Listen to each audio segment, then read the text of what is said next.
Give me another 30 seconds, Uncle Warren. This knee and I are still negotiating. A metallic sound came from behind the half-open door. A click, then silence. Then another click, like something slipping out of its groove. Emmett Kavanagh stopped in the middle of the basement corridor, finishing a late-night unannounced walk of the property. Outside, Chicago was still dark, wind off the lake moving down streets no one had woken up to yet.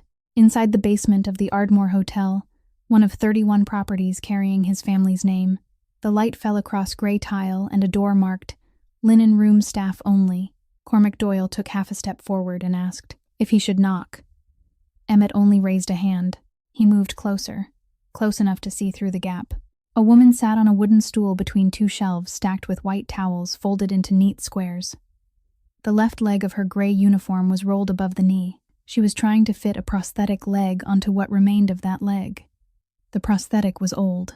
The plastic of the socket had yellowed. One strap was frayed down to a few threads, and every time she pressed down, the locking pin slid away before it could catch. Beside her, a gray-haired man in a work jacket stood with his arms folded, telling her to stop forcing it. She said she wasn't forcing it. She was negotiating. He said she'd been negotiating a long while now. She said that meant they were probably close to an agreement. He shook his head, though the corner of his mouth lifted, and told her to go home. The night log could wait for someone else in the morning. She answered that if someone else did it, she'd spend an hour tomorrow just guessing what they'd written down. Another click. This time the pin caught. She gripped the edge of the shelf and stood, easing her weight down slowly, careful as someone testing a plank laid across a creek. Her shoulders tightened for about a second. She made no sound. Then she said, "See, both parties have reached an agreement." Emmett was still standing outside the door. He could not remember the last time he had waited outside a door in a building he owned. He turned to Cormac and asked quietly how many properties the company held across the Midwest. 31, Cormac said. 9 of them hotels. Emmett looked at that frayed strap a moment longer, then said he wanted to know why someone working in his building had to sit in a linen room in the middle of the night, fixing her own leg with her hands. Cormac did not answer right away. Inside, the woman reached for a ceramic mug on the shelf, its faded lettering reading, "One step at a time." She took a sip, tucked a worn green leather notebook under her arm, and walked out into the corridor. Her first 3 steps came uneven. By the 4th, she had found her rhythm. She passed Emmett Kavanagh, without knowing who she had just passed, and without knowing that inside the notebook she had held against her chest for 7 years, there was a letter from a dead man, written to the very man who had just stood watching her. The man sitting across from Emmett Kavanagh was named Royce Tanner, and he had begun to sweat before anyone had spoken a word. Emmett didn't sit down right away. He took off his gray wool coat, folded it, laid it over the back of a chair, and only then pulled out his seat. Cormac Doyle stood a few steps away, his hands clasped in front of his stomach, silent as a post. There was only one beige file folder on the table. Emmett slid it toward Royce with 2 fingers. Slowly, the way someone might push a cup of tea toward a guest. Royce glanced down at the folder but didn't touch it. He began speaking first, speaking quickly, saying there might have been a minor misunderstanding in the shipping process, that the materials market had been difficult this year, that he had always dealt honestly with the Kavanagh family all this time and had never given anyone a single thing to complain about. Emmett let him finish. He didn't interrupt, didn't nod, didn't show a thing. When Royce stopped, because he had run out of breath, the room settled into a silence so long that the sound of his own breathing became unmistakable. Emmett opened the folder, turned a few pages, then stopped at a page printed with a comparison chart. 6 buildings, he said. His voice wasn't any louder than someone ordering another cup of coffee. You signed for first-grade materials, you delivered third-grade materials, and you pocketed the difference. 6 buildings, 32 months. The final figure is on page 14, if you'd like to check it for me. Royce opened his mouth. Emmett turned one more page. There was no chart on that page, only a short list. He read it aloud, calmly, as though he were reading a delivery record. Royce's wife's name, where she worked, the names of his 2 children, the school they attended, the address of the house in Oak Lawn that he had just paid off that spring. When he finished, he closed the folder and placed his palm over its cover.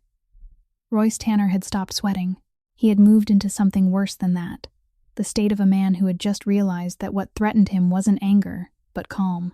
"You're threatening me," Royce said. The words came out rough and hoarse.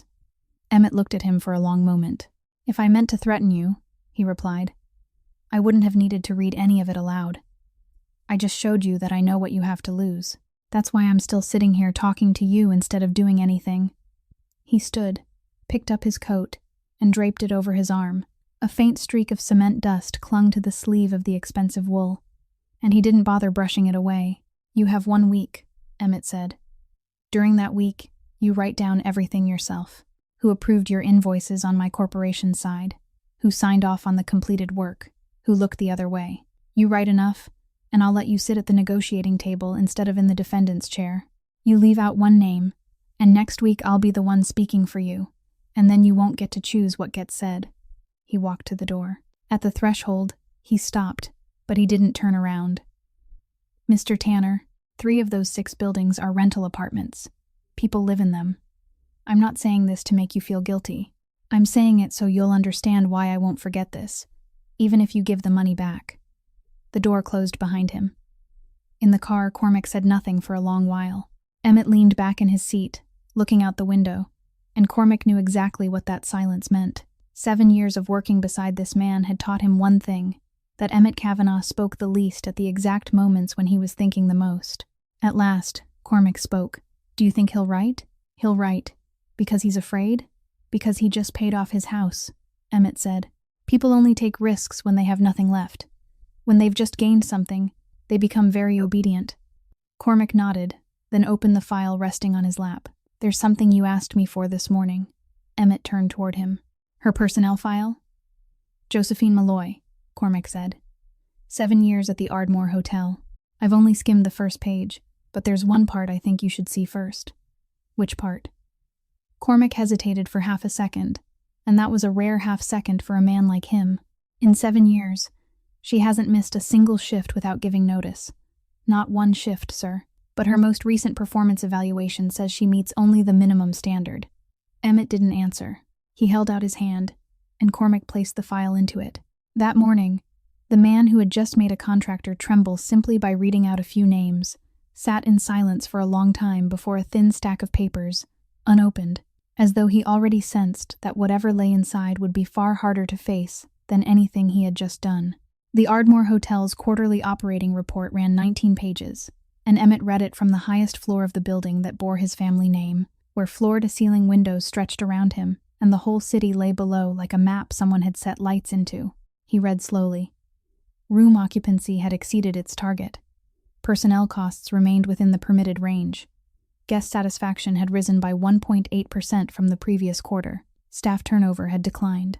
Maintenance costs had fallen by 4%, and the person who wrote the report had printed that figure in bold, with a small note saying it was the result of optimizing contractor agreements. Emmett paused over that line longer than he had over the others. He had read thousands of reports like this in his life, and he knew one thing the people who prepared them never put into writing, that maintenance costs don't simply go down, they are only moved from today to someday in the future. Cormac stood waiting beside him, holding the personnel file he had not yet been given permission to open. Emmett turned to the last page. There, under the heading Personnel, beneath a chart made up entirely of blue columns, was a single line printed in smaller type than the rest. No outstanding individual contributions recorded during this period. He read it a second time. Then he set the report on the desk, turned it around, and slid it toward Cormac. "Read the last line for me." Cormac read it. "I have, sir. What do you see?" "I see a line every branch fills in the same way." "All 31 buildings?" "Nearly."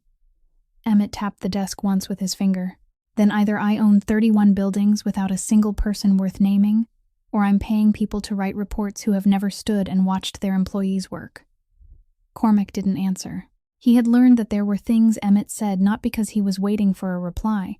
At that same moment, several miles away in the basement of the Ardmore Hotel, Warren Pike pulled a heavy ring of keys from a steel cabinet and set it on the metal table in front of Josie. There were 6 keys on the ring, each one bearing a plastic tag yellowed from the sweat of generations of maintenance workers' hands. Josie looked at it, then at him. "Why are you giving me this?" "Night shift," Warren said. "Starting this week, you keep it. I'm a housekeeper, Uncle Warren. You're the only housekeeper in this hotel who has read the entire operations manual, every last page, even the appendix that I haven't ever finished reading myself." Josie picked up the ring and turned over each plastic tag. Basement electrical cabinet, west wing fire valves, east wing fire valves, emergency stairwell door, mechanical room. She stopped at the last key, the one without a tag, with only a loop of steel wire around it. What's this one? The main circuit breaker for the east wing. I've asked to have the lock replaced 3 times. No one has approved it. She set the keys down. You know what people will say during the day. They'll say a room attendant is carrying the keys to the mechanical room. People can say whatever they like, Warren replied. But every night there are only 4 people here, and of those 4, I want this ring of keys in the hands of the person who'll know what needs to be opened before she opens it. Josie was quiet for a moment. Then she pulled the keys closer, threaded them onto the hook of her uniform belt, and tightened it. They were heavier than she had expected. I'll give them back when I hand over the shift. No, you keep them. That night passed as ordinarily as every other night. A guest on the 23rd floor lost his room keycard. The coffee machine in the lobby stopped running water, and Josie fixed it by unplugging it and plugging it back in, a technique she told the young front desk clerk had saved human civilization more times than people realized. Ruth Delacroix made her rounds, handing out coffee, and made a new employee finish the sandwich he had been hiding beneath the counter. Near the end of the shift, the central system flashed a brief warning in the east wing, then shut itself off before anyone had time to press confirm. Josie sat down in the duty chair, pulled a blue leather notebook from the desk drawer, and opened it to the page she had been writing on. There were already 28 lines on it, all written in the same hand, all very short. She picked up her pen and added the 29th line. She wrote nothing else, underlined nothing, marked nothing. She only closed the notebook, placed it on her lap, and sat watching the monitoring screens until the sky outside began to pale. At opposite ends of the city, on the same night, 2 people were reading numbers about the same building. One read them on printed paper, behind glass 42 stories above the ground. The other wrote them by hand in the basement, never imagining that one day someone high above might be willing to bend down and read her handwriting. The mezzanine conference room had a glass wall looking directly down into the service lobby, and Emmett chose the seat at the head of the table with his back to the projection screen, so he could listen while keeping his eyes on the space beyond the glass. Trent Boyle stood beside the projector with the remote in his hand, his tie knotted tighter than a morning briefing required. A bar chart filled the screen. Regarding the unconfirmed alarm incidents, Trent said, we've reviewed all of them. The primary cause is guests smoking in their rooms and in the hallway areas. We've increased the number of no smoking signs and added notes to the room regulations. The figure remains within the industry's acceptable range. Emmett didn't look at the screen.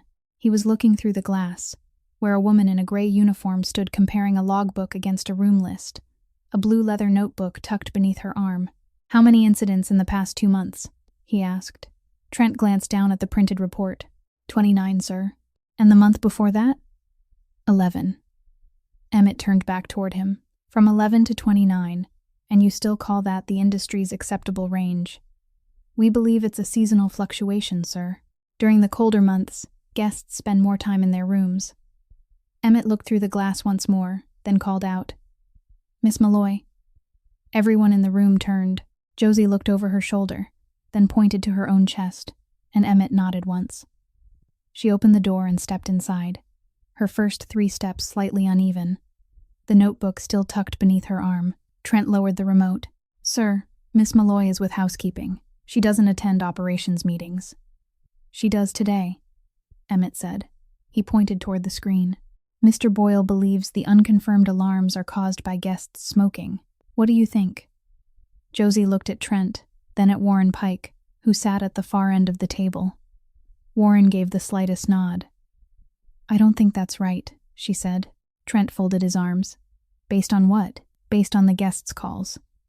Guest calls aren't technical data, but they're still data. Emmett pulled out the empty chair beside him. Tell me what you've seen. Josie didn't sit. She placed the notebook on the table and opened it.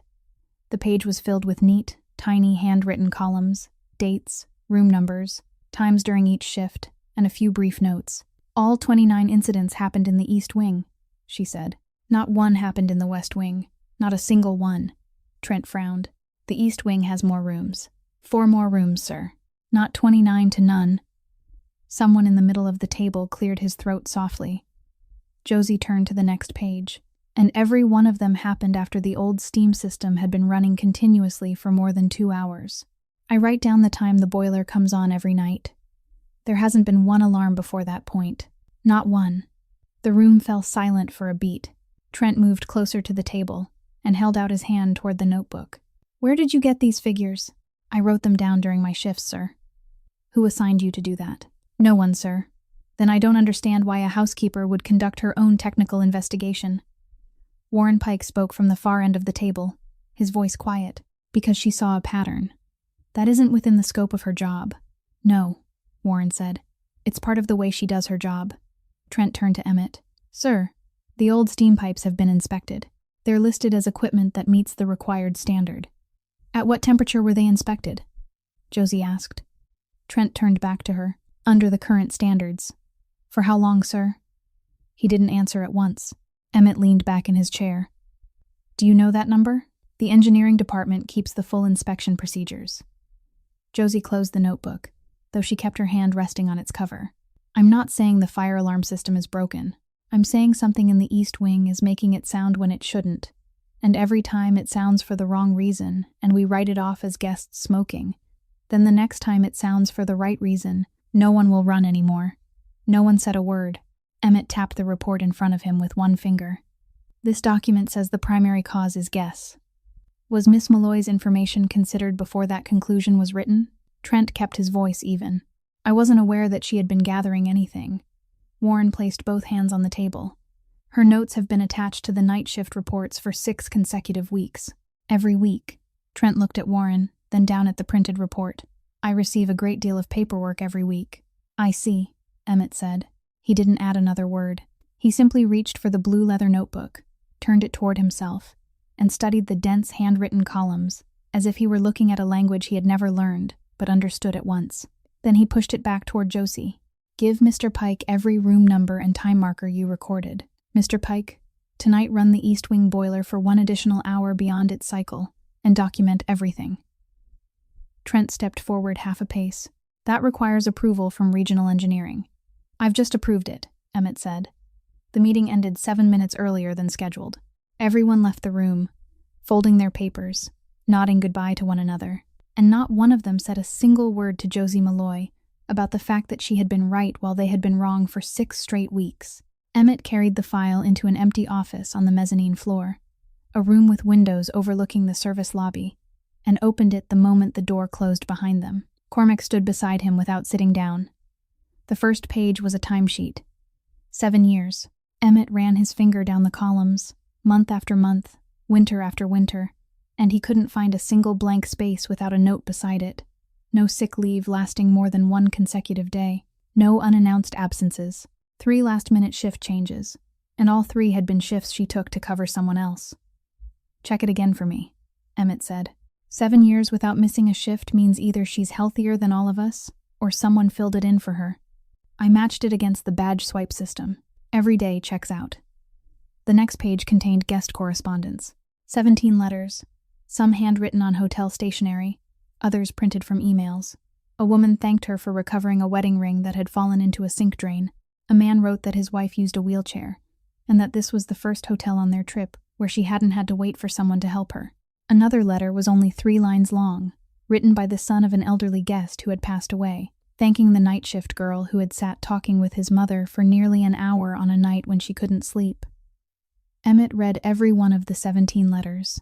Then he turned to the most recent performance evaluation. In the conclusion box was a pre-stamped phrase, meets the minimum standard. He turned back to the previous evaluation. The same phrase, the one before that. Still the same, 7 years, 14 evaluations, and not once had that phrase changed by a single word. Do you see anything strange? Emmett asked. Cormac bent down to look. No one falls below it, but no one rises above it either. Exactly. They didn't evaluate her. They put a label on her and left it there. In the second half of the file were 3 sheets of paper clipped separately with a rusted paper clip. All 3 were internal transfer requests, all signed by Warren Pike, each submitted about a year apart. Emmett read the first one. Warren wrote that Josephine Malloy could read system diagrams better than most of the technicians on staff. that she was the only person on the night shift who noticed a problem before it had time to create an expense, and that he recommended transferring her to the building engineering department at its lowest position, as an apprentice, with no raise required. The second letter was nearly identical, only longer, with 3 specific examples added. The third was the shortest, and in its final line, Warren had written something Emmett had to read twice. I have requested this twice before, and received no reason. This time, I am asking only for a reason. Beneath each page, in the response box, was the same typed sentence, with no signature, no specific date, and no name of the person responsible. Professional qualifications not suited to the proposed position. 3 times. The same sentence. Not 1 comma out of place. Emmett laid the 3 pages side by side on the desk. "Find me the originals," he said. "The versions Mr. Pike sent before they reached corporate." It took Cormac nearly 2 hours. When he returned, he held 3 newly printed copies in his hands, and his expression had changed. Emmett placed the originals on the left, the copies kept in the personnel file on the right, and began comparing them line by line. In the original, Warren wrote that she could read system diagrams better than most of the technicians on staff. In the version in the file, that sentence was gone. In the original, Warren listed 3 times she had caught problems early, with dates and room numbers included. In the version in the file, all 3 examples had been compressed into a single sentence. Employee demonstrates a positive work attitude. The original included a line stating that she was taking fire safety classes in the evenings. In the version in the file, that line didn't exist. Emmett sat for a long time before those 2 stacks of paper. "Who has the authority to make edits?" he asked. "The request goes from the hotel to corporate human resources, then to the approval department," Cormac said. "Along the way, it stops in only one place. Human resources." "Yes, sir." "Who opened the file?" Cormac hesitated. "I can access the logs from the past 3 years. Anything older is in the old archive." Emmett closed the file and rested his palm on its cover, in exactly the same way he had placed his hand on a file in that Southside warehouse a few days earlier. "Get all the access logs," he said, "and don't let anyone know what we're looking at. 7 years, 17 letters from strangers, 3 recommendations from a man nearing retirement, and 1 typed sentence repeated 3 times like a stamp pressed onto someone's life." Emmett Kavanagh had spent the entire morning reading a thin file, and what kept him in that room throughout the afternoon wasn't what people had written inside it, but what they had quietly erased. Ruth Delacroix set the plate in front of Josie without asking whether she wanted food, because in 7 years she had never asked. "Egg sandwich," she said. "Finish it. Don't make Uncle Warren remind you. I ate something around midnight. You chewed a peppermint. I saw you." Then she walked away, and a little while later, Emmett Kavanagh pulled out the chair across from Josie and sat down. He hadn't brought a file with him. Josie looked at him, then at the plate, then pushed it toward the middle of the table. "If you're planning to ask questions for a while, you should eat half. Ruth checks the plate, not your stomach." He took 1/2. It was the first thing that morning that made her look at him for longer than a second. "I read your file," Emmett said. "I figured. It says you study at night. I've been doing that for 3 years. What are you studying?" "Fire safety and building construction." He set down his half of the sandwich. "You could study accounting, nursing, anything that pays more and doesn't make you sit in a classroom after a 10-hour night shift." "I know." "Then why that field?" Josie turned the fork once in her hand. Beyond the glass doors, the service lobby was beginning to fill, linen carts rolling past, someone calling someone else from the far end. She didn't lower her voice, and she didn't look down. "My father was an electrician," she said. "He did maintenance in a rental building on the north side. He worked there for 19 years. What was his name?" "Desmond Malloy." Emmett nodded once. The name meant nothing to him yet. "The winter I turned 20. He took the night shift for 3 straight weeks because someone had called in sick. My mother worked nights at a laundry plant, so in the evenings it was just me at home. I'd cook dinner and bring it to him. I did it almost every night for all 3 weeks." She paused. "That night, I got there about 20 minutes later than usual because the bus route had changed. And then, the building caught fire," Josie said. "My father didn't get out." She said it in the same voice she used to read room numbers over the radio. Emmett said nothing. He had sat across from many people in his life, and he knew which silences were meant to wait and which were meant to remain silent. I lost my left leg that night, she continued. That part was simpler. They stitched me up, gave me crutches, and sent me home. And your father? They gave him a piece of paper. Emmett looked up. The investigation report was 11 pages long, Josie said. I read it so many times I memorized every page number.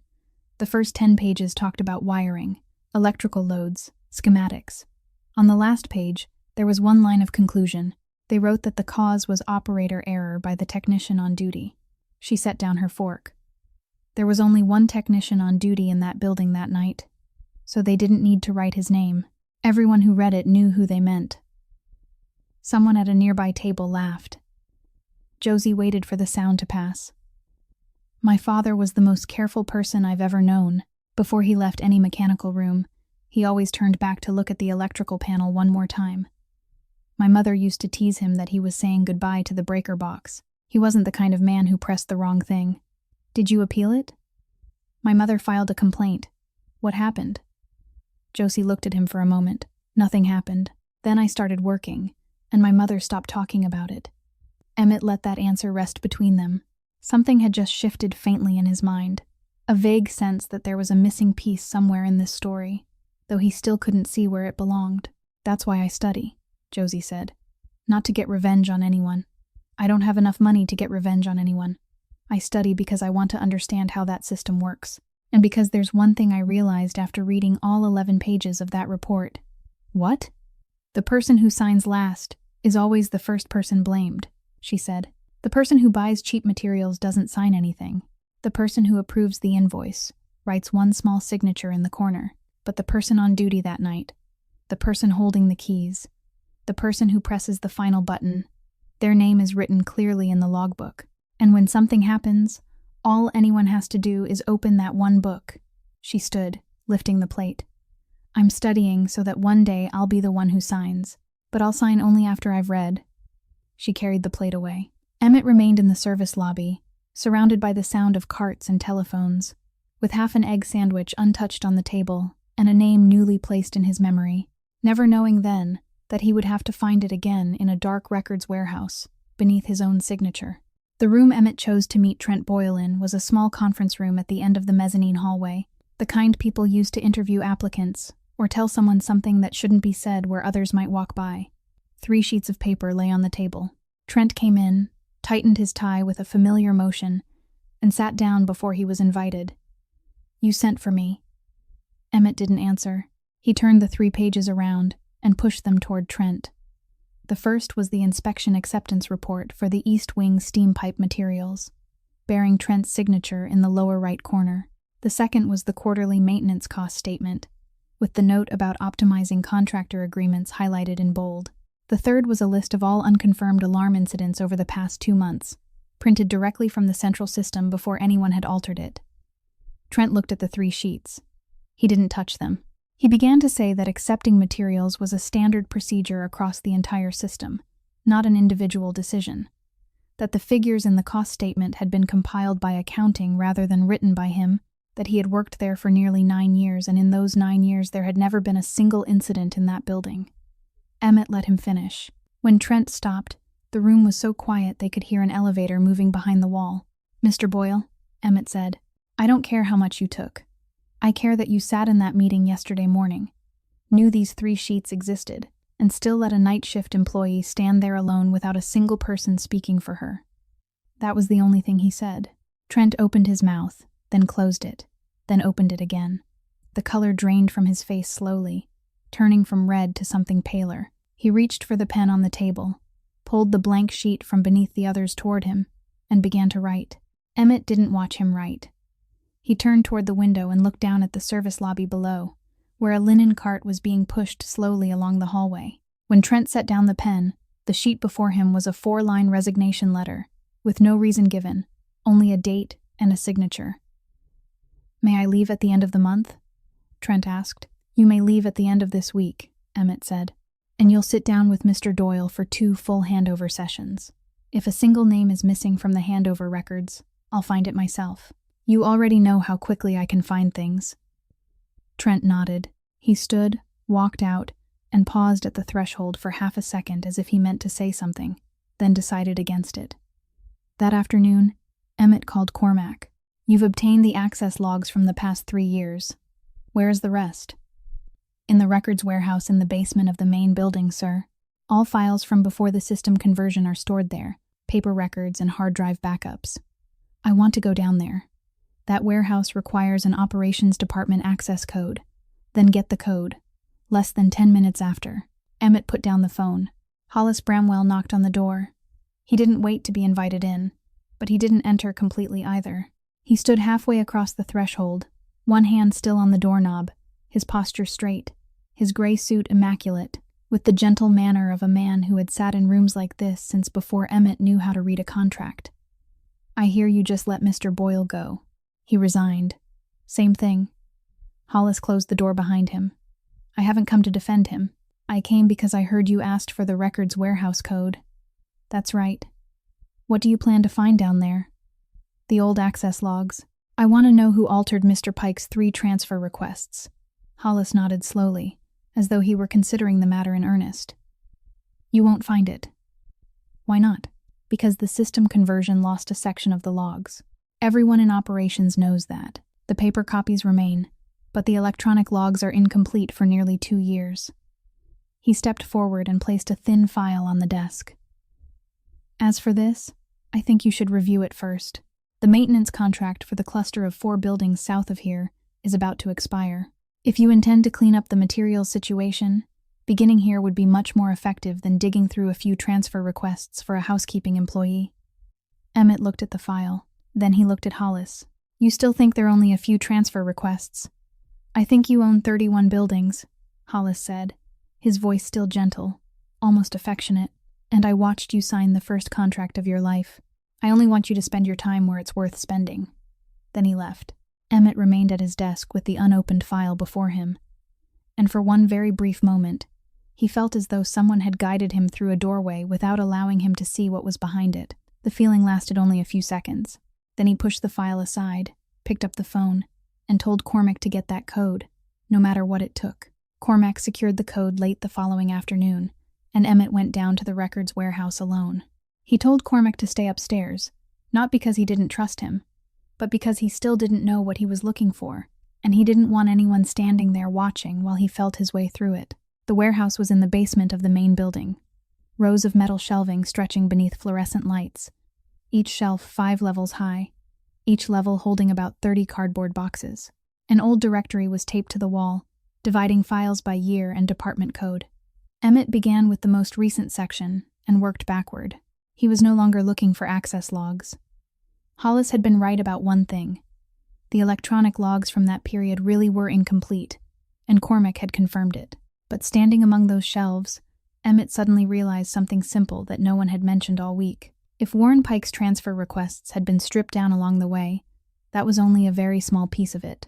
The more important question was why, at the Ardmore Hotel, they had replaced the old steam system without replacing the entire bank of sensors that went with it. And the answer to that question wouldn't be in personnel records. It would be in the procurement files. It took him nearly 2 hours to find that section. The boxes there were heavier, their cardboard softer, dust thick across their lids. He pulled down the first one, sat on an old plastic chair someone had left behind long ago, and began to turn through it. Purchase orders, price comparison reports, vendor reconciliation sheets. Most of it was so tedious his eyes passed over the pages without holding on to anything. Then he opened the 4th box. Inside was a packet clipped apart from the rest, its title printed in bold. Approval for fire alarm equipment supplier conversion, consolidation phase. Emmett pulled it out. The packet was thick. The first page compared 2 vendors.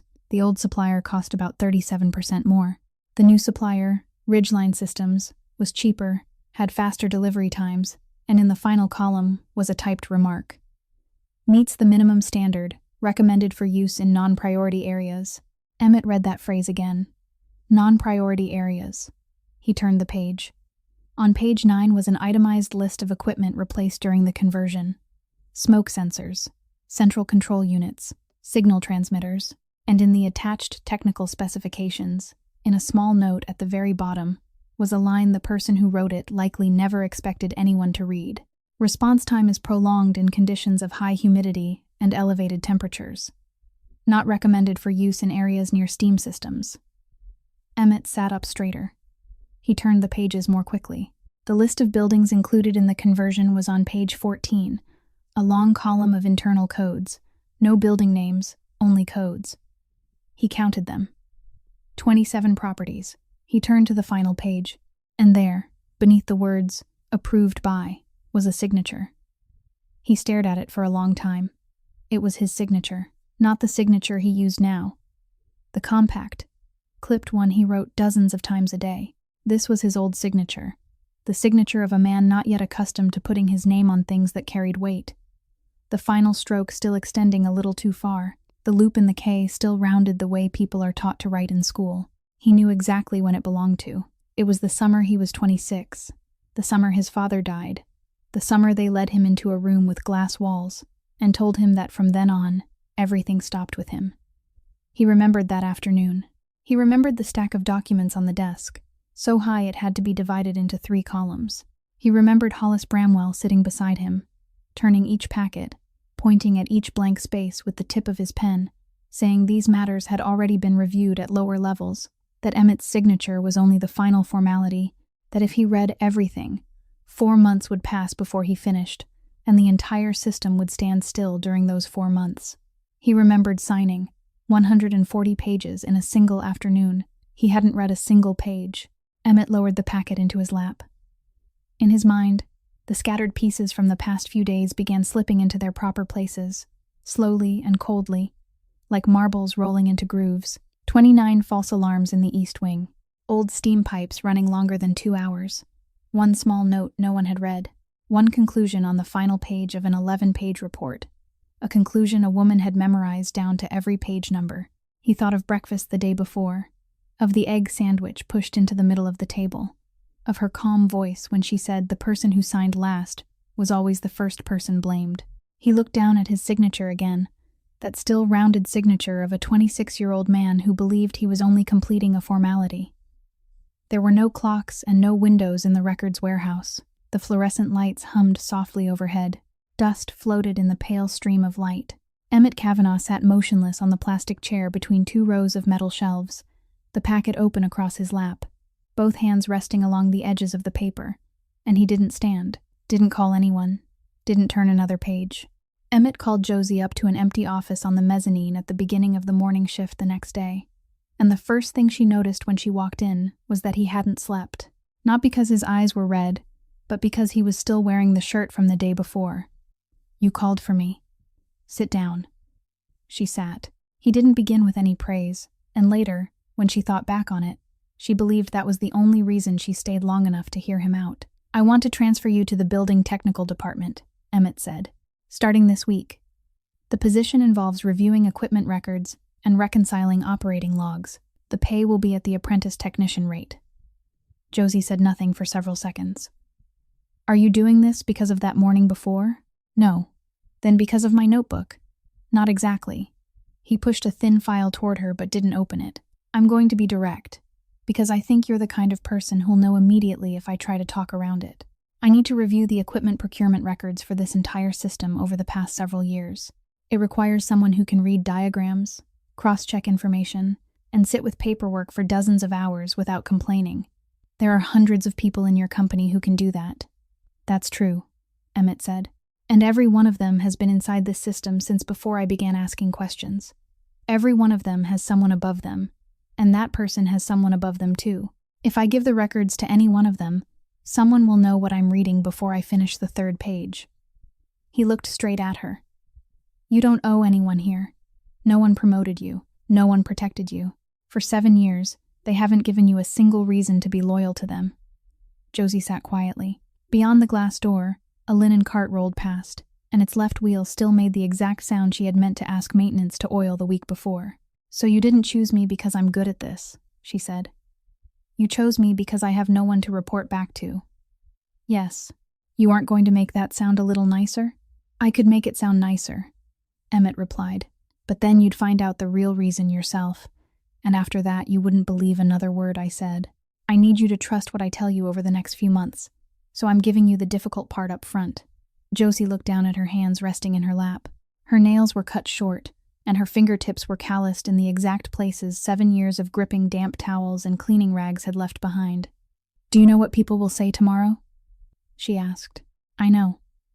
They'll say the girl who cleans rooms caught the owner's eye. They'll say the prosthetic leg came in useful. I'll hear it in the elevators, in the employee dining room, behind my back in the hallways, and not one of them will say it to my face so I can answer them." "You'll hear it," Emmett said. "I can't stop that. I can issue an announcement, but an announcement will only make them say it louder." Josie nodded slowly. Then she looked up. "Then I have one condition. Tell me. If I make one mistake, I go back to pushing the linen cart myself. You don't fire me. Nobody holds a meeting about it. I'll go downstairs, get my old uniform back, and no one will have to explain anything to anyone." "What counts as one mistake? Giving you a number I haven't checked twice myself," she said. "I'm not afraid of making a technical mistake. That can be fixed. I'm afraid that one day you'll hold up my paperwork in front of other people and find a place where I guessed. Then neither you nor I will have anywhere left to go." Emmett watched her for a long moment. "Agreed," he said. "And I have one condition too. Go ahead.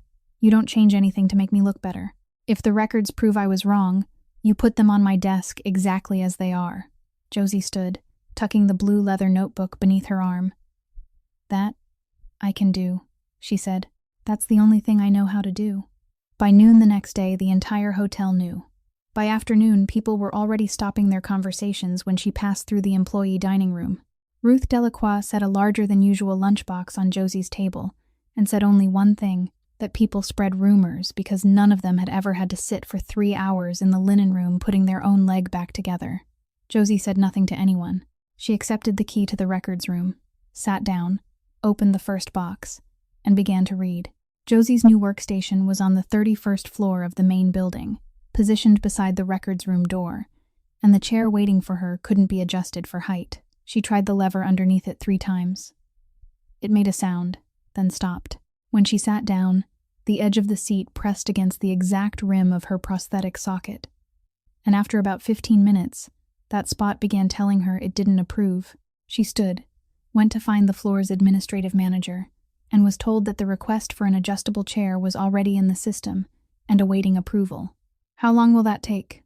"Facilities processes those requests in batches. Would it be faster if I asked again?" "Asking too often can sometimes slow the process down." Josie nodded, went down 1 floor, then came back with a stack of neatly folded bath towels from a housekeeping cart. She placed the towels beneath the desk, rested her left foot on them, and tried sitting again. The pressure shifted away from the edge of the socket. She straightened in her chair and opened the first records box of the day. By the 4th day, the top of the towel stack had turned gray, and Josie had finished reading 4 boxes. The technical review took place that afternoon, concerning the plan to reinstall the sensor array on 2 floors of the Ardmore Hotel's East Wing. She was allowed to attend in her role as records reviewer. On the projection screen was a floor plan, small circles marking detector locations, arrows showing the direction of airflow. Josie studied the drawing for a long moment, then raised her hand. The meeting chair saw her and kept speaking. She lowered her hand. A few minutes later, she raised it again. "Miss Malloy, the detector in the middle hallway is directly beneath the air return vent," she said. "The airflow there moves sideways. Smoke will be pushed past it instead of gathering long enough. If it's moved about 3 feet toward the wall, it will be outside the interference zone." The meeting chair looked at the drawing, then at her. "That location follows the manufacturer's standard layout. The standard layout doesn't include an old steam system running alongside it. We don't redesign the plan for every building, but we install it in every building." He tapped his pen once against the table, very softly, and moved to the next page. "Please make a note of that, Miss Malloy. That's your role here today." Josie opened her blue leather notebook and wrote down 1 line. 11 minutes later, once the discussion had reached costs, an engineer seated across from her looked up and said he had just reconsidered the middle hallway array, that the detector there was too close to the air return vent, and that it might be best to move it about 3 feet toward the wall, to avoid airflow interference. The meeting chair nodded at once. "Good idea. Put it in the minutes. A technical recommendation." Josie didn't look up. She turned to an inside page of her notebook and wrote another line, shorter than the first. "Same idea, different voice." Then she closed the notebook and remained through the rest of the meeting. Late that afternoon, after the conference room had emptied, she returned to her desk, pulled the stack of towels beneath it a little closer until it fit better, and opened the 5th records box. That same afternoon, on a higher floor, Emmett told Cormac to prepare a complete inventory of every procurement records box still stored in the basement archive. Every one of them, with none left out. He hadn't told anyone what he had found down there. He hadn't told Josie either. He only wanted to know how many more files carried the rounded signature of a 26-year-old man. Hollis Bramwell arrived while Emmett was reviewing the inventory. This time, he didn't knock. He merely pushed the door partly open and stood in the doorway, a file in his hand. "I hear you've assigned people to inventory the entire archive." "That's right." "Every box?" "Every box." Hollis nodded, then walked in and set the file on the desk. "Look at this first. The city has just opened bidding for the renovation of a cluster of 3 riverfront buildings. Preliminary qualification materials are due in 10 days. If we miss this round, there won't be another opportunity for 2 years. Emmett didn't pick up the file.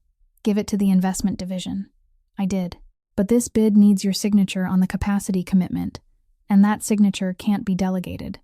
He paused, then added in that same gentle voice, "You're digging through dusty boxes from before anyone used tablets.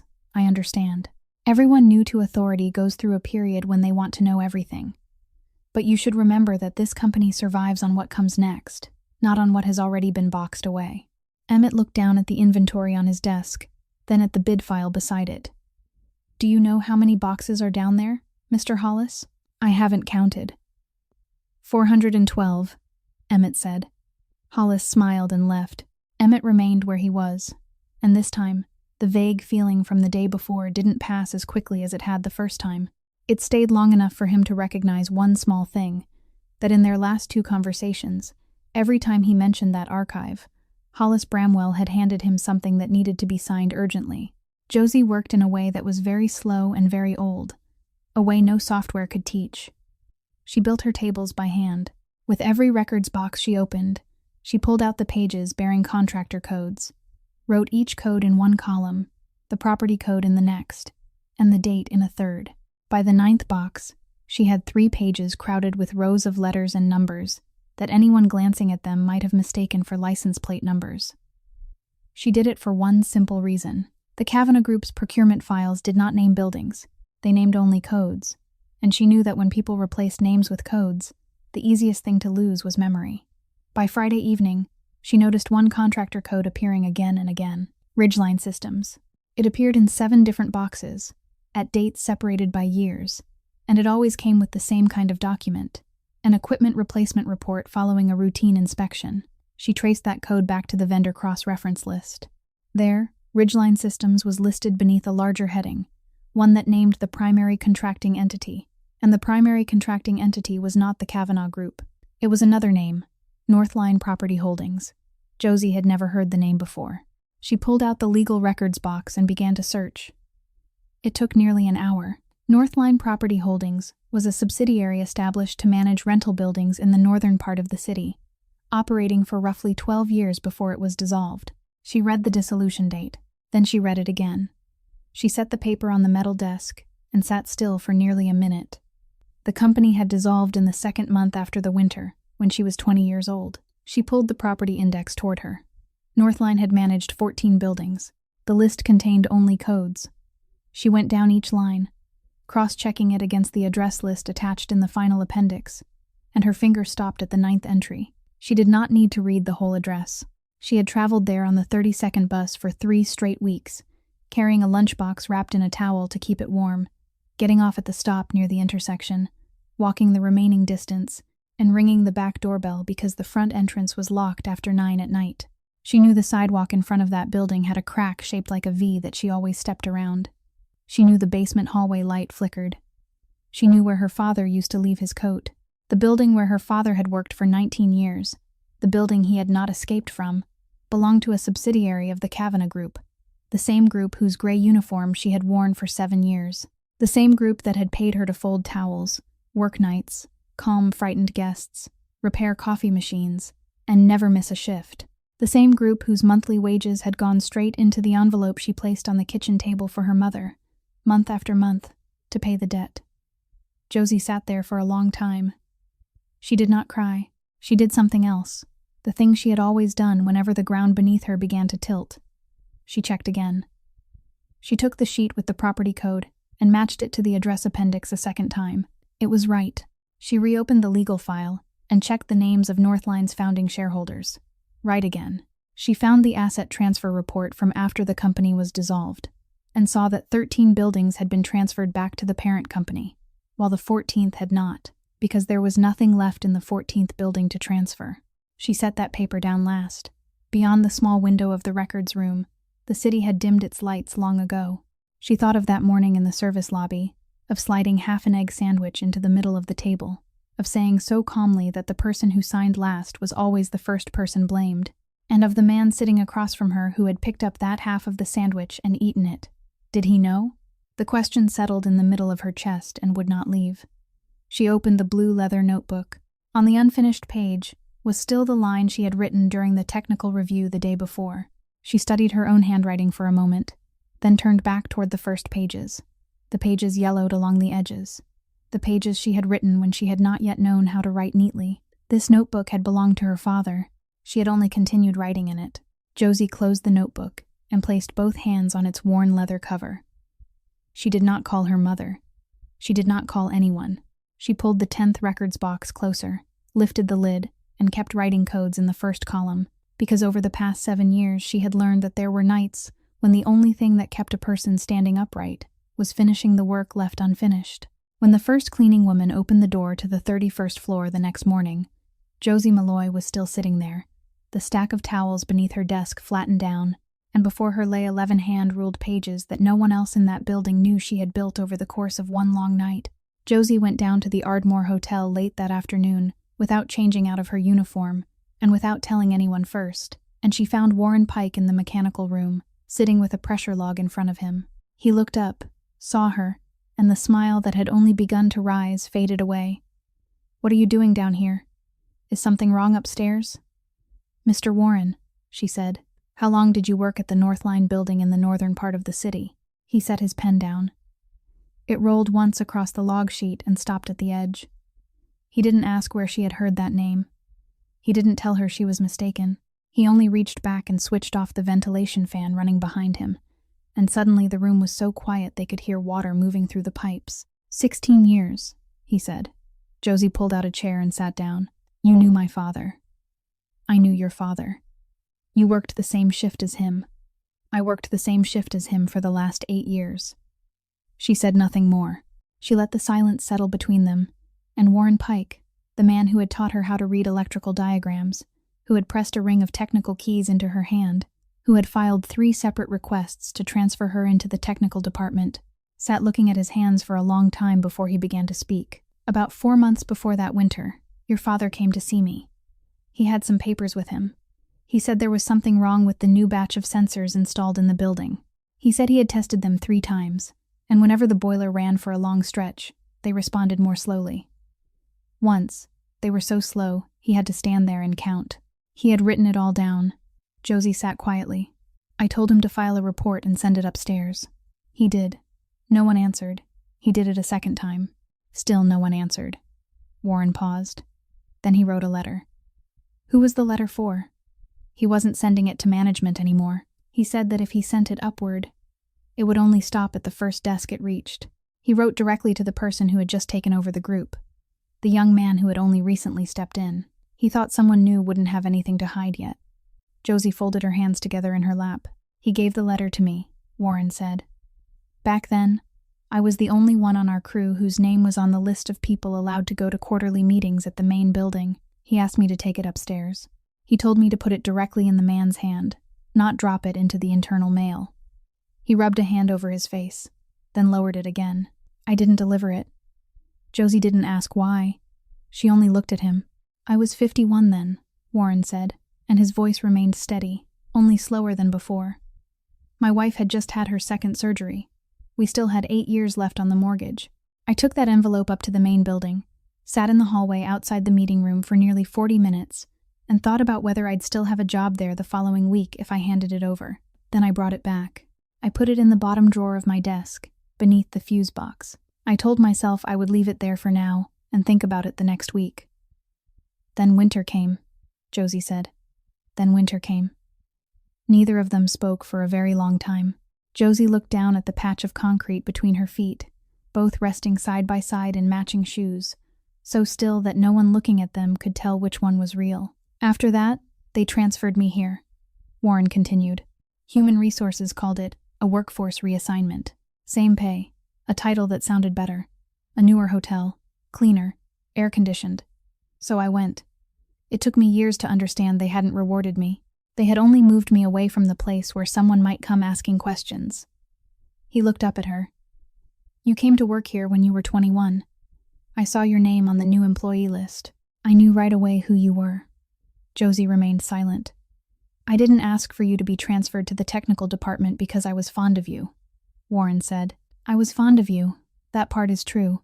But the reason I filed those 3 requests, the reason I gave you those keys, the reason I've spent 7 years standing behind you, is because every time I saw you walk down this hallway, I remembered that bottom drawer.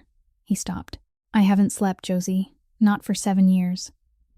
Josie sat there for a long time. There were so many words in her mind, and she let every one of them pass through her, one by one, until only a single question remained. Where is the letter now? Warren looked at her. I gave it back. Gave it back to who? To you. She didn't understand. He stood, walked to the steel cabinet in the corner of the room, but he didn't open it. He only stood there with his back to her. The day you got out of the hospital, your mother came here to collect your father's belongings. They had put them in a cardboard box. There was a coat, a drinking mug, a ceramic cup, and the notebook he always wrote in. I was the one who sealed that box. He turned back toward her. I took the letter out of the drawer. I didn't dare hand it directly to your mother, because then I would have had to explain, and I couldn't explain it. I slipped it into the sealed inner pocket of the back cover, behind the final blank pages. Then I put the notebook in the box. Josie sat still in the chair inside the mechanical room, and one of her hands had risen on its own to press against the place beneath her arm where the blue leather notebook rested every day, for 7 years, traveling through every hallway, every night shift, every bus stop, and never once had she turned to its final page. Josie did not open the notebook that night. She held it in her hands all the way from the mechanical room up to the lobby, her thumb resting along the edge of the paper where the final pages began, and she stopped twice on 2 different stair landings. Both times, she kept walking. There were things a person needed to choose the right place to open, and the middle of a basement hallway was not that place. She took the night shift that evening for someone who had called out because her child was sick. Ruth Delacroix asked whether she was all right.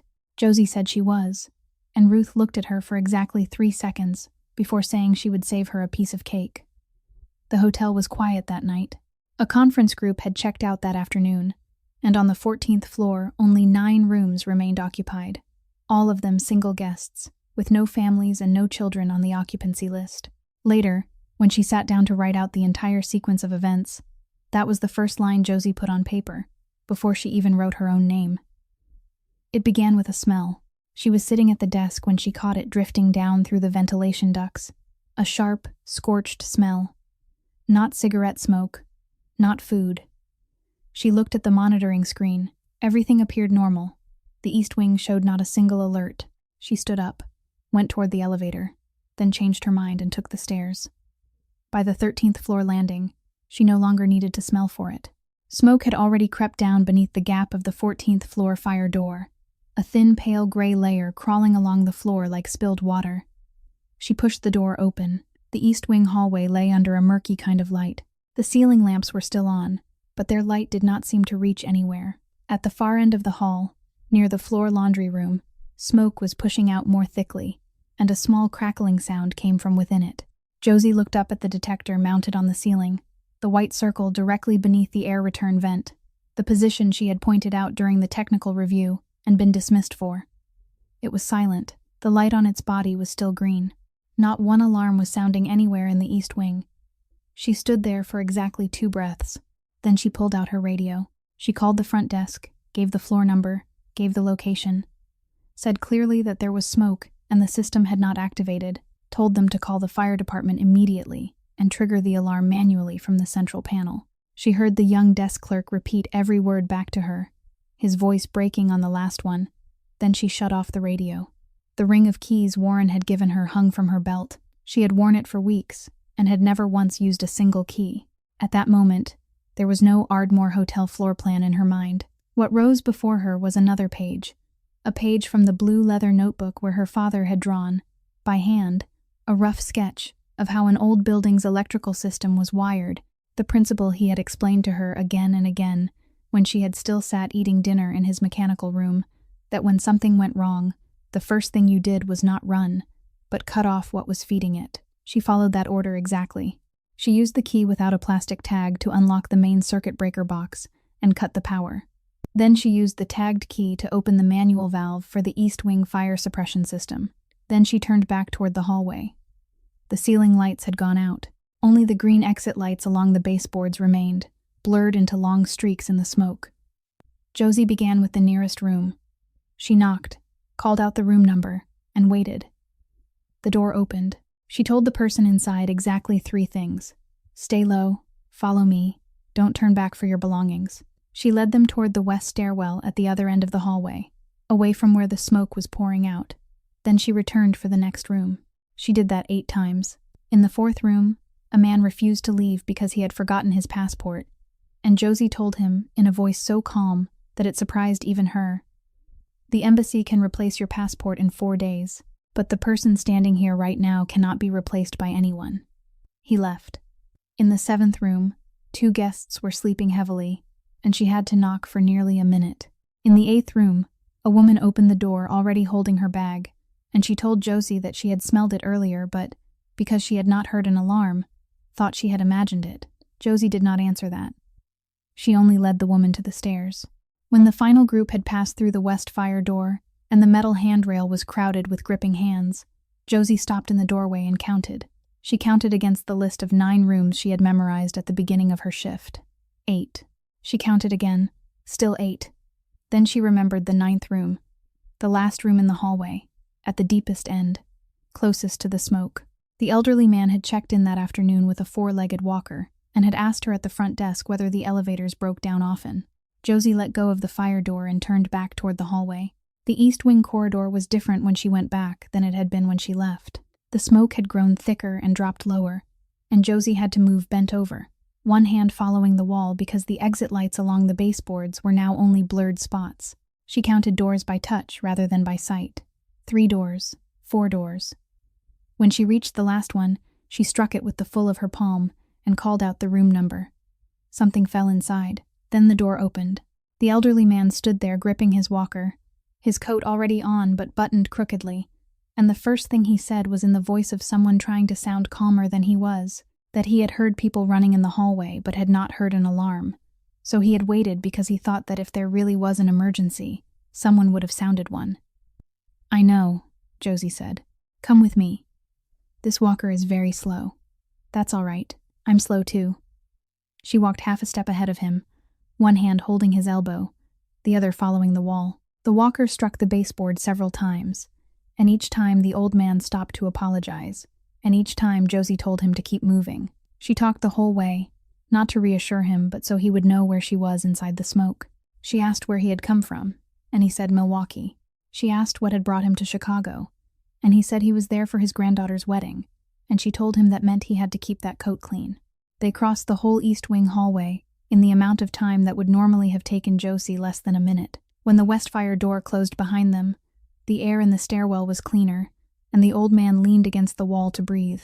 Josie looked down at the walker, then down at the stairs. "Leave the walker here," she said. "I'll stay on your left. Hold the railing with your right hand. 1 step at a time, no rushing." That was how they went down. 13th floor, 12th floor. At every landing, they paused for one breath. And on the 11th floor, the old man asked whether she was tired, and Josie said she was looking forward to getting downstairs so she could sit down. By the 10th floor, she began to feel that something was wrong on her left side. The locking mechanism on her prosthetic leg had slipped out of its groove twice that night, and both times she had managed to push it back in by shifting her weight the right way.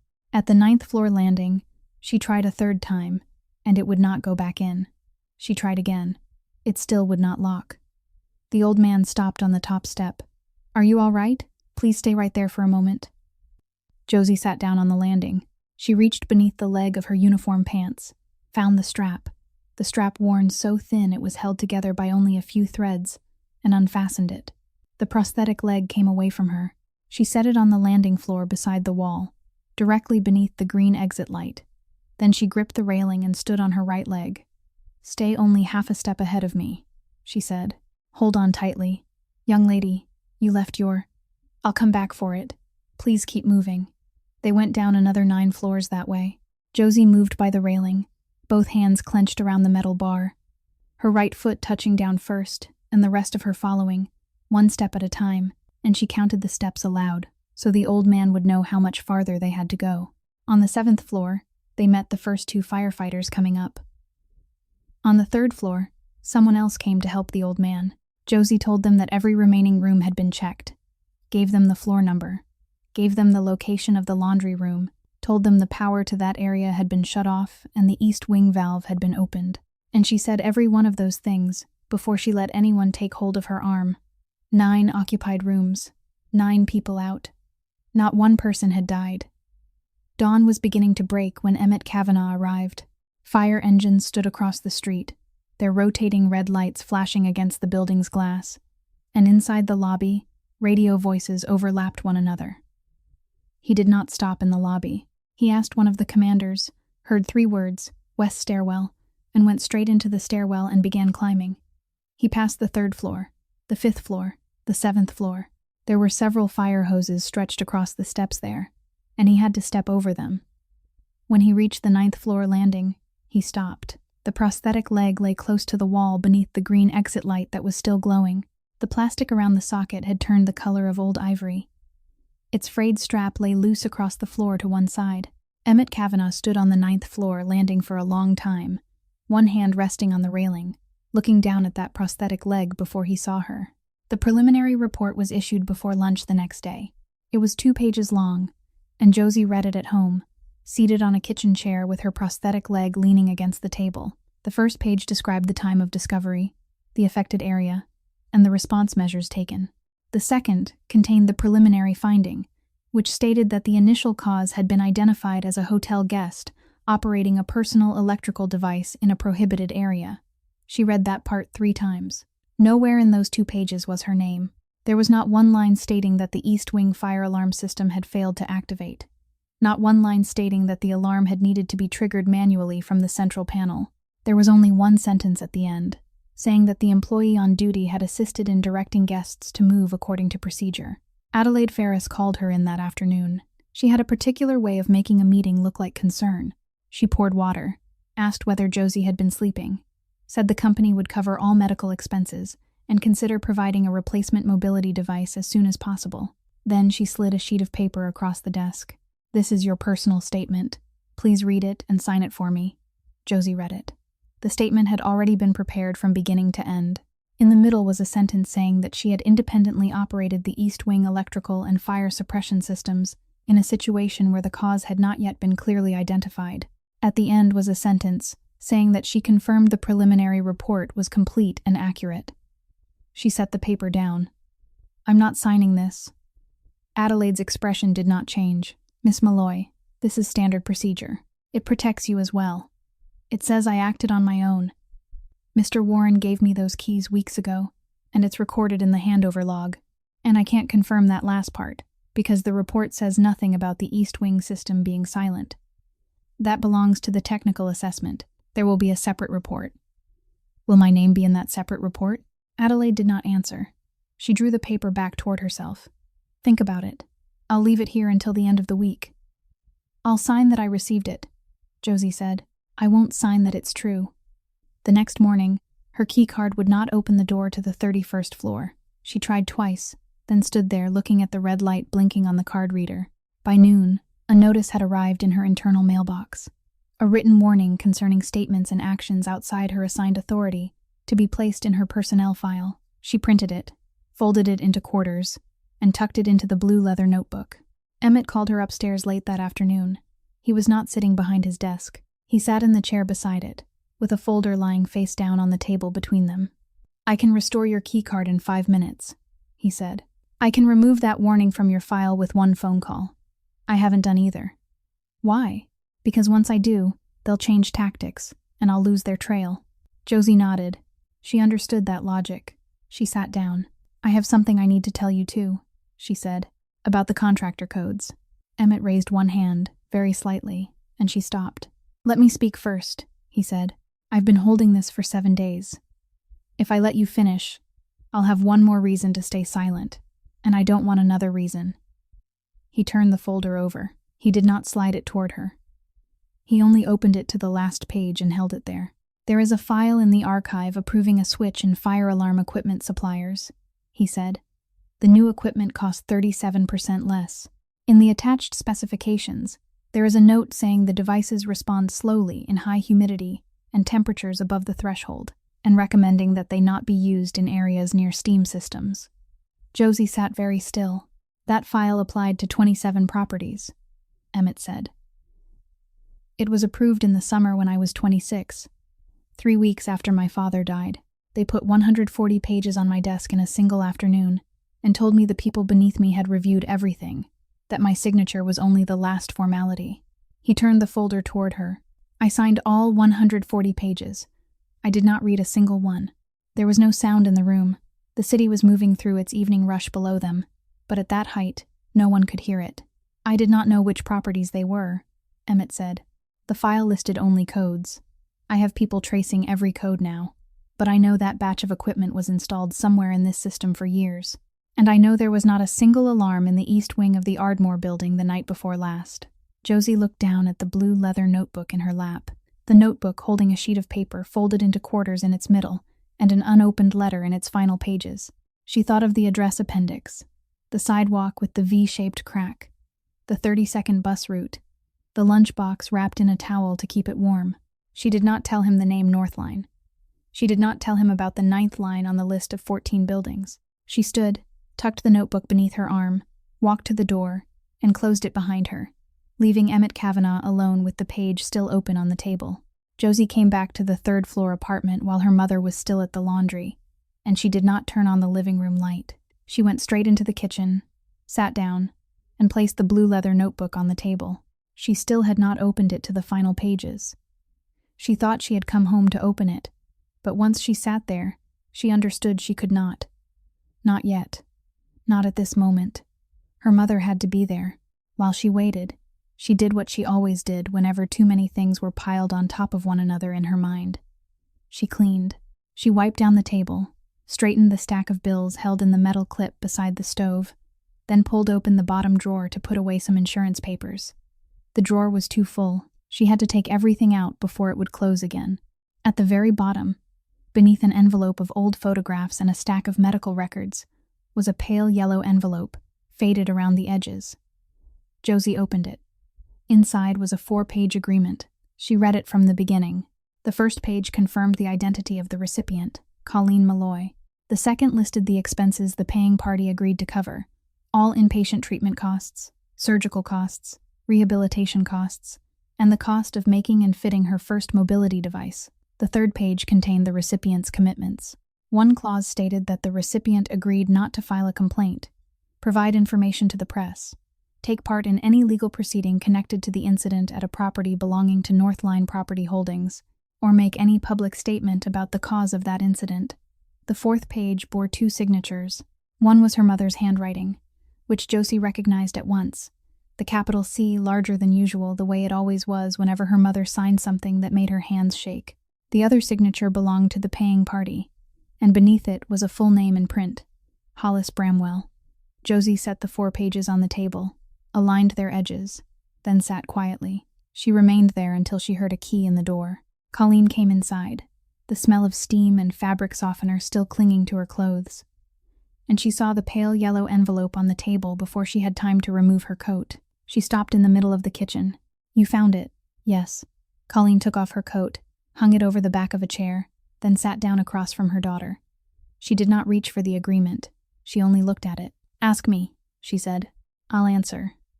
For 7 years, I've sent money home to you every month. Yes. To pay off the hospital debt.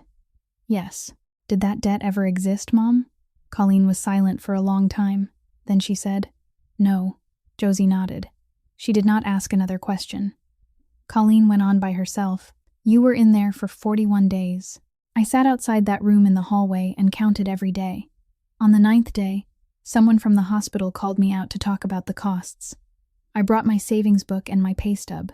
They picked them up, looked at them, then set them down. They didn't say anything, but I saw the way they put those papers back on the table, and I understood. She turned her wedding ring once around her finger. On the 12th day, he came. He was well-dressed, soft-spoken, and he called me Mrs. Malloy instead of calling me sister. He said the company was deeply sorry for what had happened. He said the company wanted to take care of you properly, without any limit on the amount. She paused. Then he gave me those 4 pages. Did you read them?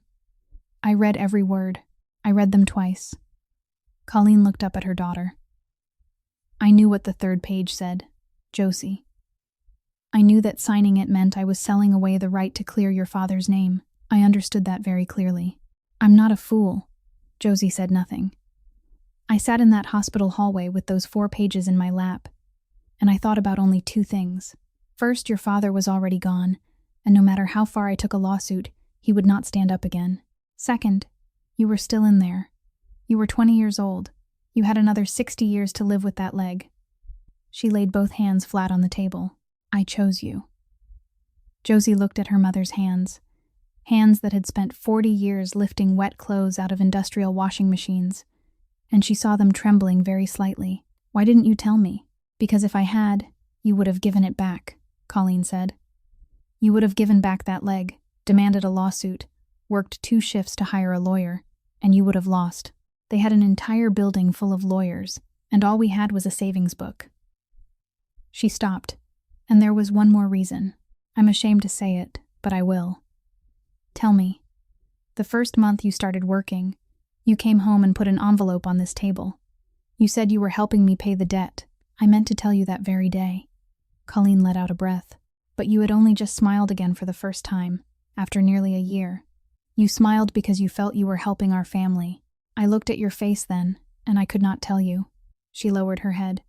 Then the next month, you put another envelope on the table. Then the month after that. Every month, I pushed it back another month, and that was how 7 years passed. She looked up again, her eyes red but unshed. I chose you, Josie. I'm not asking you to understand. I only want you to know that I chose, and every day of those 7 years, I chose you all over again. No one said anything else in the kitchen. Josie stood, walked around the edge of the table, and sat in the chair beside her mother. She did not hug her. She placed her hand over her mother's hand, and they sat there that way, in front of 4 faded pages and a blue leather notebook still unopened to its final page.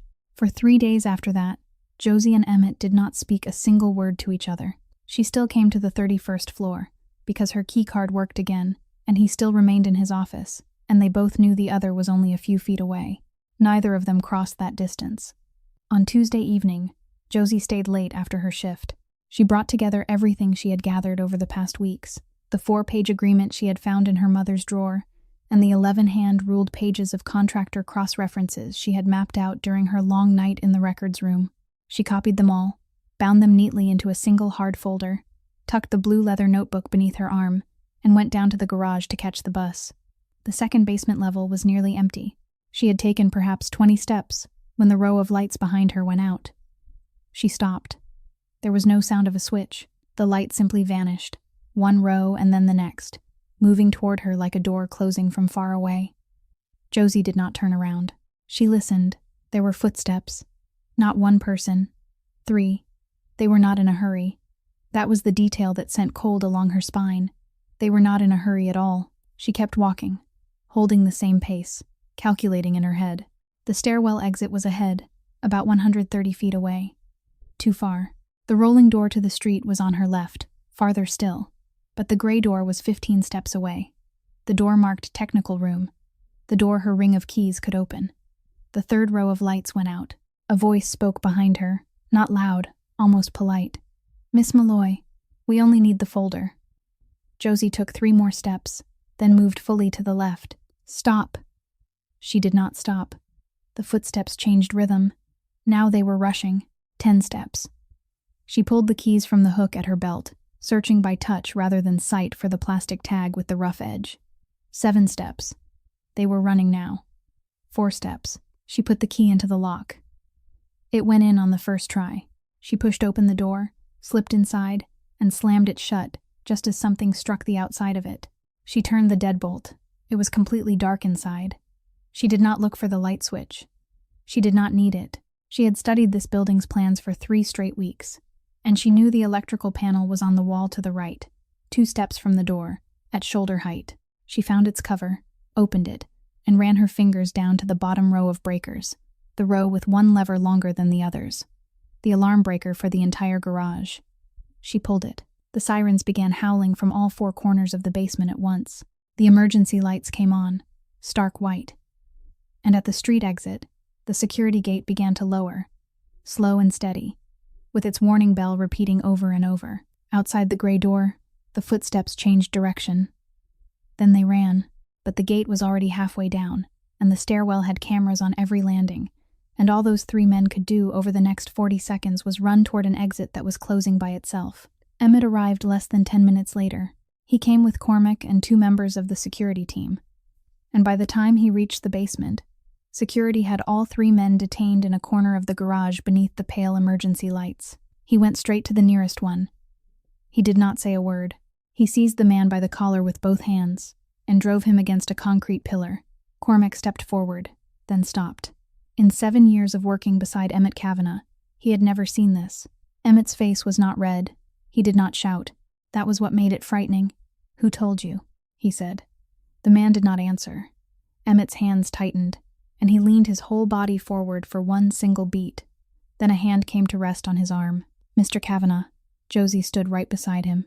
She was still holding the hard folder, the notebook tucked beneath her arm, her hair fallen loose to one side, and her voice was completely calm. "Let him go." Emmett did not turn around. "Do you know why they came down here?" "Yes." "Then step aside. Please listen to me first." She pulled his arm down, not hard, only enough. "There is a 4-page settlement in this folder, along with 11 pages of evidence I drew by hand line by line," she said. "If you hit him here, tomorrow all anyone will talk about is your temper. No one will look at the truth on these pages. 7 years of my father's memory and my life will mean nothing, all because of 3 seconds of your anger."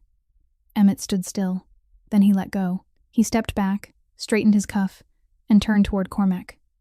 "Call the police," he said, "and tell them to question Hollis Bramwell's chief of security, Gareth Sloane." That night, Emmett walked Josie all the way to the door of her 3rd-floor apartment, and when she unlocked it, he was still standing on the stair landing with both hands in his pockets, like a man who did not know how far he was allowed to come. "Come in," she said. "Is Mrs. Colleen home?" "My mother's working the night shift. Come in. I'm not going to stand out in the hallway talking." Her kitchen was small, only large enough for a 4-seat table, and Emmett had to turn sideways to get between the table and the refrigerator. He opened the refrigerator, stood looking inside for a moment, then took off his coat, draped it over the back of a chair, and rolled up his sleeves. "You have eggs, onions, and a box of noodles." "What are you doing?" "I'm making the only thing I know how to make." He set a pan on the stove, and Josie sat at the table watching him cook, and it turned out that the man cooked exactly the way he did everything else, slowly, neatly, without a single unnecessary movement. "Who taught you?" "My grandmother. She said every man in this family knew how to sign his name, but none of them knew how to take care of his own dinner, and that was dangerous." "Dangerous?" "Because a person who can't take care of his own dinner always has to depend on somebody else." There was a knock at the door. Josie got up to answer it, and Emmett heard a child say something very quickly, then heard her laugh. She came back into the kitchen with a little boy clinging close behind her Paloma's 7-year-old son, Micah, with curly hair and oversized slippers, and right behind him was his mother, standing in the doorway with a pot in her arms. "Paloma's out of salt," Josie said. "Hello, sir," the boy said. "Hello." Emmett took the salt shaker from the shelf and handed it to him. The boy accepted it, but he did not leave right away. He stood there looking at the pan on the stove. "What are you cooking, sir?" "Egg noodles." "Are you cooking for Miss Josie?" "Yes." The boy nodded with great seriousness, then looked up and asked in the blunt voice only children possess, "Are you a good person, sir?" At the doorway, Paloma gave a little cry and called the boy's name. Josie laughed. Emmett turned off the stove, faced him, and did not smile. He bent down slightly until he was at the boy's level, and he answered honestly. "I'm not sure," he said. "I've done some things that weren't very good. I'm trying to make them right." The boy considered that answer far more seriously than adults usually believed children could. "Can you fix them?" "I don't know yet. I'm trying." "Then you should keep trying," the boy said, then hugged the salt shaker to his chest and ran back to the door. Paloma thanked him 3 times in a row, led her son away, and the door closed, leaving only the faint simmer of the noodles in the kitchen. "He asks everyone that question," Josie said. "He even asked the mailman. What do you tell him?" "I told him I didn't know. He said I should keep trying then." Emmett ladled the noodles into 2 bowls and set them on the table. They ate without speaking for a while. Outside the window, a train went by, and the kitchen ceiling light flickered slightly each time it passed. "Over the past 3 days, I nearly called you 6 times, Emmett said. "Why didn't you?" "Because I didn't know how to begin. An apology would have been too small. An explanation would have sounded like an excuse." Josie set down her fork. "Do you know what made me walk away that day?" "The signature." "Not the signature," she said. "I sat there knowing something you didn't know. I knew it, and I didn't tell you. I got up and left, and while I was riding down in the elevator, I realized I had done exactly what people had been doing to me for 7 years. I held a piece of paper in my hand and let someone else keep walking in the dark." Emmett said nothing. "I hate that feeling," she said. "I hated it so much that when I got home, I had to clean the kitchen." She stood, went into the next room, and came back holding the blue leather notebook. She placed it on the table between their bowls and rested her palm on its cover. "This belonged to my father," she said. "I only kept writing in it. For 7 years, I've carried it with me every day. I took it to work, to school, even to doctor's appointments. I've filled almost all of it." "I know. I saw it in the conference room. You haven't seen all of it." Josie sat down. 3 days ago, Mr. Warren told me something. He said that when they boxed up my father's belongings, he put something inside this notebook. He tucked it into the last pages, where the paper was still blank. Emmett looked at the notebook. "Have you opened it?" "No." "Why not?" "Because I already know what it is," she said, "and because it wasn't written for me." She pushed the notebook across the table toward him. "My father wrote a letter. He didn't send it to management. He said if he sent it upward, it would only stop at the first desk. He wrote directly to the person who had just taken over the company back then, the young man who had only just come into power. He thought a new person would have nothing to hide." Emmett rested one hand on the worn leather cover. He did not lift it right away. Mr. Warren accepted the letter for delivery. He sat outside the conference room for 40 minutes, then took it home and put it in a drawer. Josie looked at him. "Turn to the last page." Emmett unfolded the yellowed paper under the dim kitchen light, reading every word in silence as the midnight train passed outside. 2 days later, that same letter lay open at the center of the highest room in the building. The boardroom was on the top floor, with a long wooden table and 11 seats, and Eileen Kavanagh sat at its head with both hands folded one over the other. Hollis Bramwell spoke first. He used no slides, held no papers, only stood beside his chair and spoke in the calm, measured voice that had persuaded this room for 3 generations. He said that over the past few weeks, the head of the company had halted 3 contractor agreements, lost a city pre-qualification bid, and spent most of his time in a basement archive. He said he understood that everyone sometimes wanted to repair the past, but this company was not a place for anyone to heal. He said that a night shift employee had been brought to the 31st floor without going through any hiring process, and that, if he might speak plainly, that was no longer management. That was emotion. Then he sat down. Emmett did not rise. He only said one sentence. "Please ask Miss Malloy to come in." The door opened. Josie entered, her first 3 steps slightly uneven. Then, finding their rhythm on the 4th, she carried a canvas bag and a notebook. She walked to the far end of the table, set down the bag, and took out her old prosthetic leg. She placed it on the polished wood. The sound of plastic against the table rang dry and clear through the silent room, and no one seated there moved. The plastic socket had yellowed to ivory. Its frayed strap lay loose at one side. "This was left on the 9th floor landing," she said. "I brought it up here because some of you have never had to look at it. She placed 2 sheets of paper on the table. The first is the preliminary report from that night. The second is the system log from the same night, printed directly from the server before anyone handled it. These 2 documents do not match in one place. Please read them yourselves. I will not speak for them. Papers turned. Hollis remained still, his hands resting on the table. Josie opened the blue leather notebook to its final page and took out a sheet of paper, folded into quarters and yellowed along the creases. "This is the one I have to read," she said, "because the man who wrote it cannot read it anymore." She unfolded the page. To the new owner. My name is Desmond Malloy. I have worked electrical maintenance in the North Building for 19 years. I do not know how to write a letter like this, so I will write plainly. The new batch of fire sensors installed here has a problem. When the boiler runs for a long time, they respond slowly.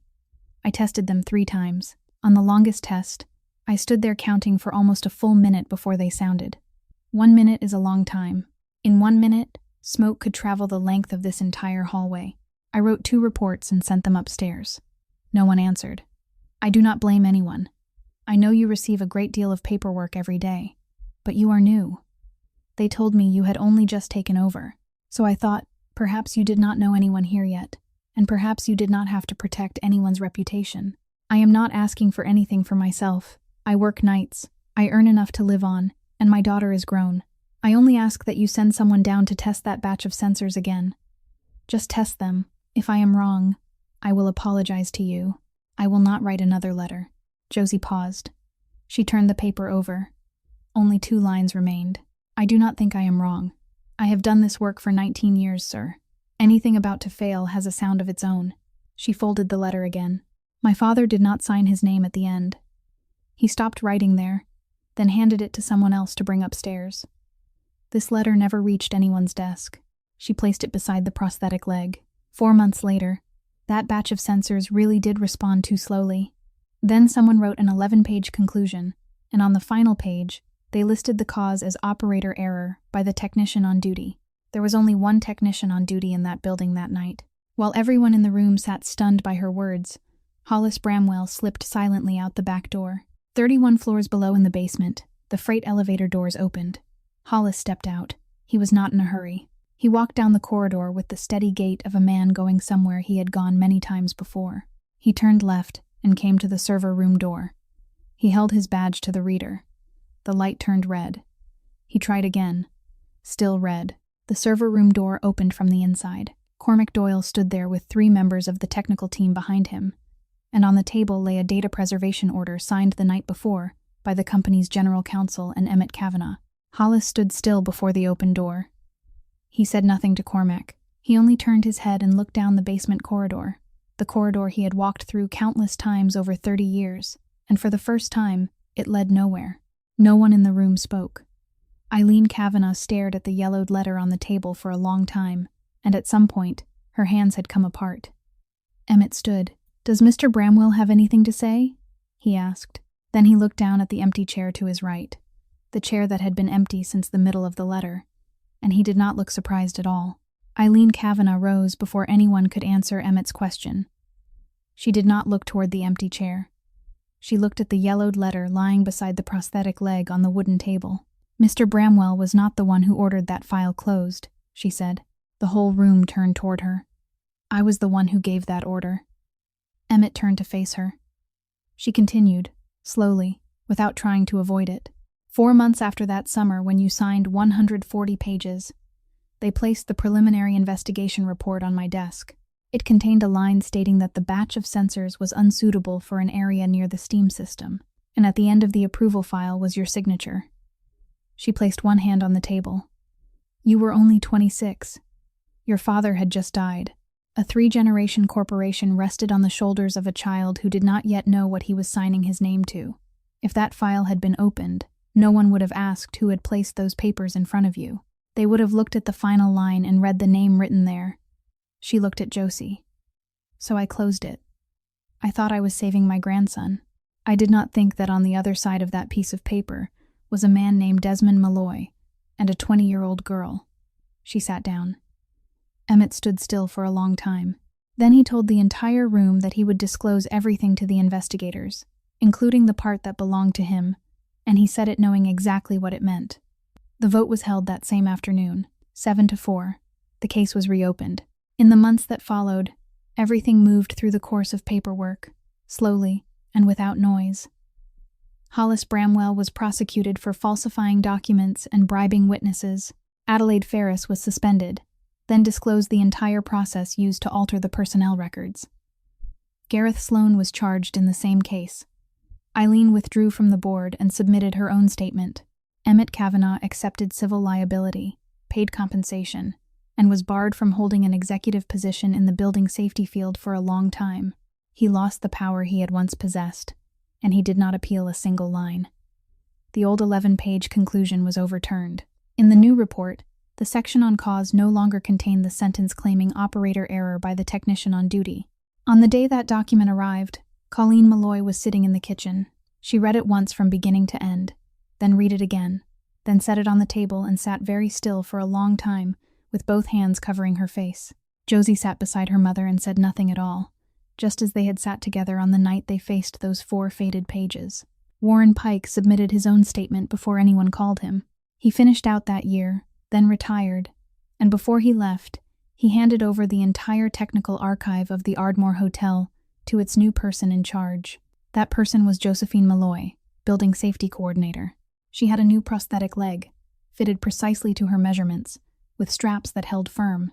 The first thing she approved in that role was a fund to support medical equipment and mobility assistance devices for employees throughout the system. And she read every line carefully before putting pen to paper.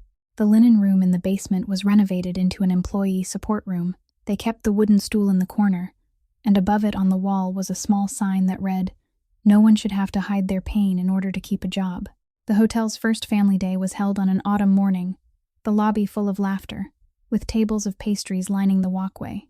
Micah ran through the lobby with an oversized hard hat fallen over his eyes, laughing loudly, his mother chasing after him with a cake in her hands, while Ruth Delacroix made both mother and son stop and eat every last bite. Emmett Kavanagh arrived before the opening time. No one came with him, and no car waited outside the door. He got 2 cups of coffee himself at the counter, then walked over to where Josie stood checking the emergency exit list and placed 1 cup beside her hand. She did not look up right away. She finished the line she had been writing, then picked up the cup, and the 2 of them stood there together looking out across the lobby. Power can buy the silence of many people for many years, but it has never been able to buy the truth. It can only delay the day when the truth speaks, and that day always comes. What one person owes another is not pity, nor is it charity. It is an honest record of what was done to them. Some lives spend a lifetime hoping only to be recorded truthfully, and sometimes justice is not a sentence, but simply a name returned to where it belongs. If this story has touched something in your heart, please subscribe to our channel, leave a like, and share it so that more people may hear it. We would truly love to know how you feel about Josie's story and her father's story, and what you think helped her make it all the way to the end of the road. Please leave a comment below, because every heartfelt word you share is the most precious thing to us. We wish all of you listening today abundant health, a joyful life, and peace in every day ahead. Goodbye for now, and we will see you in the next video.